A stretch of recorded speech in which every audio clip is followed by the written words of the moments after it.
कम खुश आमदीद lifestyle with Shazia में आप सबको मेरा सलाम। तो जी गाइस, आज की जो हमारी रेसिपी है वो है लेमन के जूस को हमने कैसे सेव करना है। तो देखें इस रेसिपी में हमने इसको कैसे सेव किया है। सबसे पहले 1 किलो लेमन ले लिया था, उसको अच्छे तरीके से धो लेना है और धो के साफ़ कपड़े के साथ आपने इसको ड्राई कर लेना है।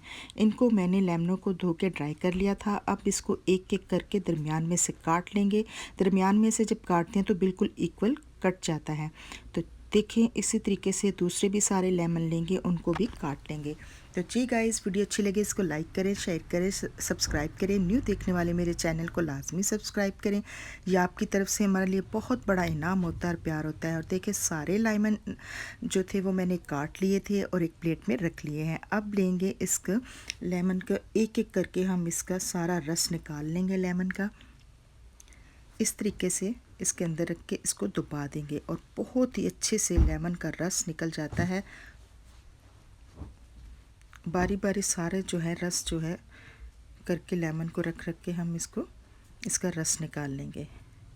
तो देखें गाइस, बहुत ही अच्छे से लेमन का रस निकल जाता है। अब जो है एक एक लेमन का रस जब निकालते हैं तो अच्छे से निकल जाता है। मैंने लिया था एक बोल, उसके अंदर इसके रस को निकाल लिया था और सारे लेमन का देखिए रस निकल चुका था। इनको भी जो दो हमारे बच्चे हैं उनका भी रस निकाल लेंगे। ये देखें तकरीबन हमारा बोल भर चुका है। बहुत ही अच्छे से लेमन का रस निकल चुका था। और हमारे लेमन देखिए, अगर गर्मी में हम लेमन लेके आते हैं तो ख़राब जल्दी हो जाते हैं, इसलिए कोशिश करें कि आप इनका रस निकाल के रख लें ताकि जब भी आप पानी बनाने के लिए इस्तेमाल करें तो रस को निकालिए और फ़ौरन यूज़ कर सकते हैं जब पानी बनाना होता है, नींबू पानी। तो जी गाइस देखिए रस निकल चुका था। अब जो है इसको छिलकों को भी हम ज़ाया नहीं करेंगे, इनको धूप में रख के सुखा लेंगे।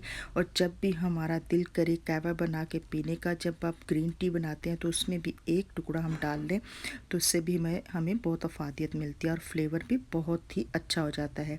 अब मैंने एक लिया था जार, उसको अच्छे तरीके से चेक कर लेना है अपने फिंगर के साथ और बिल्कुल ड्राई होना चाहिए। एक छोटी स्टेनर ली है, स्टेनर के साथ इसको जो हमने जूस निकाला है उसको स्टेनर कर लेंगे और जार में डाल देंगे।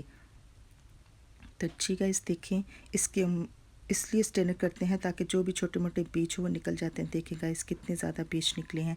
अब इसको इसमें अच्छे तरीके से डाल के इसको बंद कर देना है और आपने इसको अब रख देना है फ्रिज में। बर्फ़ वाले खाने में नहीं रखना, आपने इसको नीचे रखना है। तो जी गाइस, वीडियो अच्छी लगे इसको लाइक करना मत भूलिए। Thank you for watching.